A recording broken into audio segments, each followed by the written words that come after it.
اور جو بات سنی جائے اللہ کے تاثر اور اس کے دھیان کے بغیر وہ اندر چار چیزیں ایسی ہیں جو ایمان کے بغیر حاصل نہیں ہو سکتی. چار چیزیں ایسی ہیں جو ایمان کے بغیر حاصل نہیں ہو سکتی. سب سے پہلی چیز، ایمان کے بغیر استقامت نہیں ہو سکتی. ایمان کے بغیر استقامت نہیں.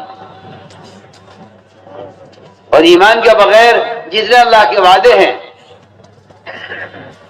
جتنے اللہ کے وعدے ہیں ایمان والوں کے ساتھ، وہ وعدے بھی ایمان کے بغیر پورے نہیں ہوں گے. اور تیسری بات یہ ہے کہ ایمان کے بغیر اعمال میں اخلاص بھی نہیں ہوتا. اور چوتھی بات یہ ہے کہ ایمان کے بغیر اعمال پر اجر نہیں ملتا. میری بات بہت تھوڑی دھیان سے سننا. چار چیزیں ہیں جن کی مومن کو سخت ترین ضرورت ہے، اور یہ چار چیزیں ایمان کے بغیر حاصل نہیں ہو سکتی. سب سے پہلی بات کہ ایمان کے بغیر اعمال پر استقامت نہیں ہوتی. یہ بات ہماری یاد رکھنا، ہماری بات یاد رکھنا کہ استقامت کسی عمل کو مسلسل کرنے کو نہیں کہتے. ایک آدمی کسی کام کو مسلسل کر رہا ہے، جی ہاں، بعض لوگ ہوتے ہیں کہ جی نماز کے پابند ہیں لیکن معاملات میں دھوکہ دے رہے، نماز کے پابند ہیں لیکن زکوٰۃ نہیں دیتے، نماز کے پابند ہیں خدا نہ کرے روزہ نہیں رکھتے. عجیب روایت ہے، فرمایا جو آدمی ایمان لائے نماز نہ پڑھے اس کا ایمان قبول نہیں ہوگا. جو آدمی ایمان لائے نماز پڑھے روزہ نہ رکھے اس کی نماز، اس کا ایمان قبول نہیں ہوگا. آدمی ایمان لائے نماز پڑھے روزہ رکھے زکوٰۃ نہ دے اس کا ایمان، نماز، روزہ قبول نہیں ہوگا. جو آدمی ایمان لائے نماز پڑھے روزہ رکھے زکوٰۃ بھی دے مگر حج نہ کرے، وہ اس کا ایمان، اس کی نماز، اس کا روزہ، اس کی زکوٰۃ اللہ کے یہاں قبول نہیں ہے. کیونکہ بنیادی بات یہ ہے کہ اللہ تعالی کی طرف سے قبولیت اور کامیابی کے لیے پورے دین پر چلنا شرط ہے. جی ہاں، کمپنی کوئی چیز ناقص آ جائے واپس کر دیں گے، کمپنی کوئی چیز ناقص بنایا واپس کر دیں گے. آپ گھر بنوائیں اور وہ گھر آپ کو ناقص بنا کر دیں، آپ واپس کر دیں گے کہ مجھے ناقص ہی نہیں چاہیے. دنیا میں کوئی آدمی کسی کا آرڈر کرے اور وہ آرڈر چیز اس کو مکمل بنا کر دے دی جائے تو وہ ناقص چیز کو واپس کر دیتا ہے کہ ہمیں آپ پورا تیار کر کے دیجیے، ہم ناقص چیز نہیں لیں گے. جو اللہ تعالیٰ نے پورے دین پر چلنے کا حکم دیا ہے تو مسلمان ناقص دین پر کیسے پیش کر سکتا ہے، اور اللہ اس کے ناقص دین میں کیسے راضی ہو جائے.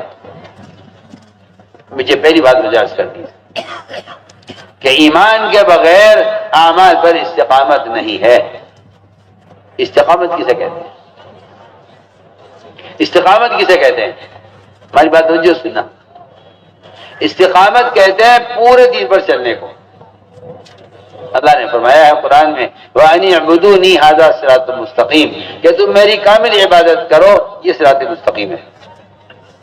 تم میری کامل عبادت کرو، یہ صراط مستقیم ہے. اللہ تعالیٰ کا عجیب نظام ہے. وہ استقامت کو دیکھنے کے لیے کہ دیکھیں ان میں کتنی استقامت ہے، اللہ تعالیٰ اچانک حکم لے آتے ہیں. اللہ اچانک حکم لے آتے ہیں کسی کام کا کہ دیکھیں ان میں استقامت کتنی ہے. اور اللہ تعالیٰ کا عجیب نظام ہے، وہ سب سے پہلے یہ دیکھتے ہیں کہ جو عبادت کر رہا ہے اس عابد کے اندر عبادت سے تواضع پیدا ہو رہی ہے یا بڑائی پیدا ہو رہی ہے. اس عبادت سے بڑائی پیدا ہو رہی ہے یا اس عبادت سے اس کے اندر تواضع پیدا ہو رہی ہے. اگر بڑائی پیدا ہوتی ہے تو وہ اگلے کام کا انکار کر دیتا ہے، اور اگر تواضع پیدا ہو رہی ہوتی ہے تو یہ اگلا حکم پورا کر دیتا ہے. اللہ تعالیٰ نے، میں نے عرض کیا کہ اللہ نے استقامت دیکھنے کے لیے حکم دیا،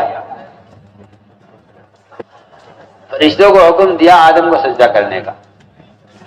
سب نے سجدہ کیا سوائے ابلیس کے. استقامت کی بات یہ تھی کہ یہ اس حکم کو پورا کر دیتا، ان حکم سے انکار کر دیا. تو میں نے عرض کیا کہ اصل میں استقامت پورے دین پر چلنے کا نام ہے، وَأَنِ اعْبُدُونِي هَذَا صِرَاطٌ مُسْتَقِيمٌ، کہ تم میری کامل عبادت کرو، کامل اطاعت کرو، یہ صراط مستقیم ہے۔ حالات ماحول دیکھ کر آدمی دائیں بائیں ہوتا رہے۔ میں عرض کرتا ہوں ایک مین روڈ ہوتا ہے، ایک مین روڈ ہوتا ہے کہ بھئی یہ سیدھا راستہ ہے، اور ایک ہوتے ہیں راستے بائی پاس الگ الگ۔ تو جب مین روڈ پر کوئی دقت پیش آتی ہے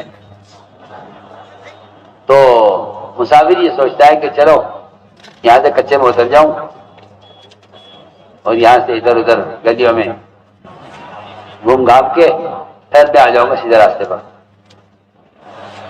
فرمایا قرآن یہ کہتا ہے کہ میرا سیدھا راستہ نہیں، یا کہ ہمارا سیدھا راستہ ہی ہے، اس کا اتباع کرو، اور جو اس کے علاوہ چھوٹے چھوٹے راستے اور گلیاں ہیں ان گلیوں میں نہ بھٹک جانا، ورنہ تم سیدھے راستے سے دور ہو جاؤ گے اور سیدھے راستے سے بھٹک جاؤ گے۔ فرمایا کہ استقامت پورے دین پر چلنے کا نام ہے، ورنہ منافقین وہ کفر اسلام کے بارڈر پر چلتے تھے۔ حالانکہ آپ جانتے ہیں کہ بارڈر کا علاقہ کتنا خطرناک ہوتا ہے، بارڈر کا علاقہ کتنا خطرناک ہوتا ہے، کیونکہ آدمی اگر بارڈر کے علاقے میں چل رہا ہوتا ہے اور اچانک اس کا پیر پڑ جائے دوسرے ملک میں، اسے اندازہ نہیں ہوتا کہ وہ کہاں تک چلا گیا ہے۔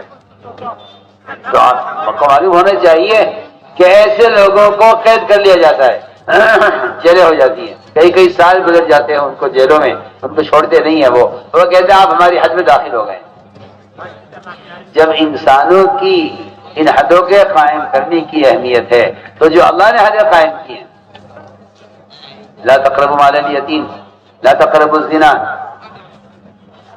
ایک حقوق اللہ میں سے، حقوق العباد میں سے فرمایا کہ لا تقربوا مال الیتیم، یتیم کا مال کے قریب مت جانا۔ اللہ تعالی حدود سے دور رہنے کا حکم دیتے ہیں۔ تو میں نے عرض کیا کہ جو لوگ منافقین جو ہوا کرتے تھے وہ کفر اسلام کے بارڈر پر چلتے تھے، اللہ نے عجیب ان کا حال بیان کیا ہے۔ فرمایا وَمِنَ النَّاسِ مَن يَعْبُدُ اللَّهَ عَلَىٰ حَرْفٍ، ایسے بھی لوگ ہیں جو کفر اسلام کے بارڈر پر چلتے ہیں، نہ پورے دین میں، اللہ مجھے معاف فرمائے، نہ پورے اسلام میں نہ پورے کفر میں۔ مدینہ مرکز بیجاپور.com۔ جی ہاں، یہ میری بات بہت ضروری ہے۔ مسلمان نے سنت سے ہٹ کر اور آپ صلی اللہ علیہ وسلم کے طریقے سے ہٹ کر ایک نیا راستہ نکالا ہے۔ وہ کہتے ہیں یہ جائز کا راستہ ہے، یہ تو سنت کا راستہ ہے، یہ کفر کا راستہ ہے۔ اس کے درمیان ایک راستہ ہے جواز کا، کہ چلو ایسے بھی کر لیتے ہیں۔ حالانکہ ایسا کوئی راستہ نہیں ہے، راستے صرف دو ہیں، یہ اتباع سنت ہے، اتباع بدعت ہے، یہ اتباع سنت ہے، یہ اتباع ہدایت ہے، اتباع گمراہی ہے۔ دو راستے ہیں، دو راستے میں سے ایک راستہ بھی اختیار کر۔ منافقین